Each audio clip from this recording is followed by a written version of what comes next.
The next thing we are going to look at is the employment history. So all you have to do is to click on start.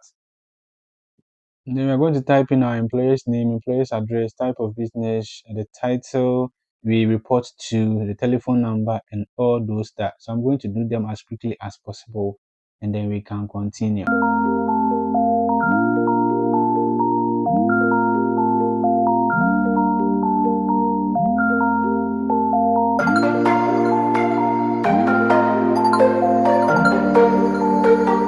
So here you are going to choose the start date. What this means is that you are choosing the date you started work with this hospital and the end date. Probably you may still be working with them. So what this means is that you just have to make sure that whatever date for which you are filling this online form, you choose as the end date, okay? And then your grade. Obviously, you are a staff nurse. And then your salary, probably you know how much you are taking, so you can put that on there. And the period of notice. What this means is that you are supposed to put in a date or a time that you have notified your hospital that you are no more going to work with them. Okay, it's just a mere formality, so just put in any date. Let's say 6 months ago. And the reason for leaving.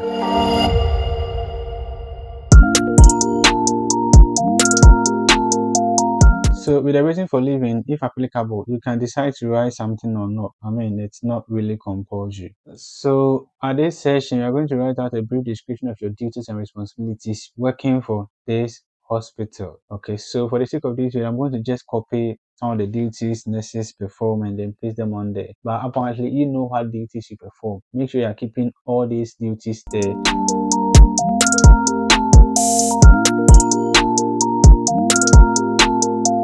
Alright, so these are a couple of duties and responsibilities nurses perform. So these should be the duties and responsibilities you performed or you are performing at the hospital. And I say that this part of creating an online CV is very important because the employer will be looking at the job roles you have performed at your current place or you are performing at your previous place or something like that. And then link that to the job roles they've outlined. Are they in relation to it? So make sure that whatever job role you are putting out here is in relation to the job description. So for example, you are applying to this hospital and you've seen on there that you are looking out for somebody who can do cannulation, somebody who can do venipuncture, somebody who can perform an ECG. Make sure that your duties and responsibilities outlined here are corresponding with at least about 70 to 80% of those job roles. So at this point, you just have to make sure that you are numbering all the duties and responsibilities just to arrange them nicely, okay? You can add more employment histories. That is, if you've worked in different hospitals, okay? So let's say you've worked in like 2 or 3 hospitals, make sure you're adding all of them up here. So if you haven't got any other employment history, all you have to do is to save this. Click on the save button.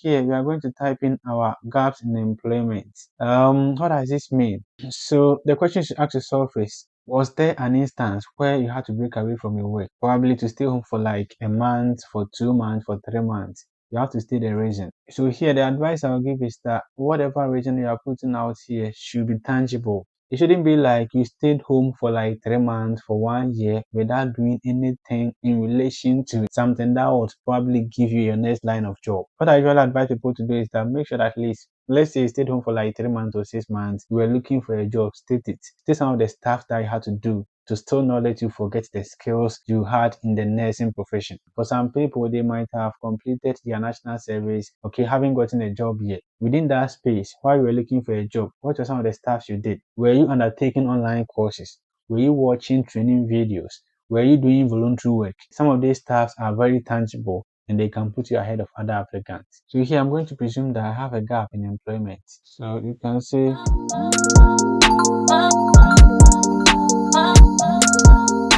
so remember that this is for people who maybe after their national service had to stay home for a couple of years before they could get employment. Just make sure I don't leave that blank. So let's say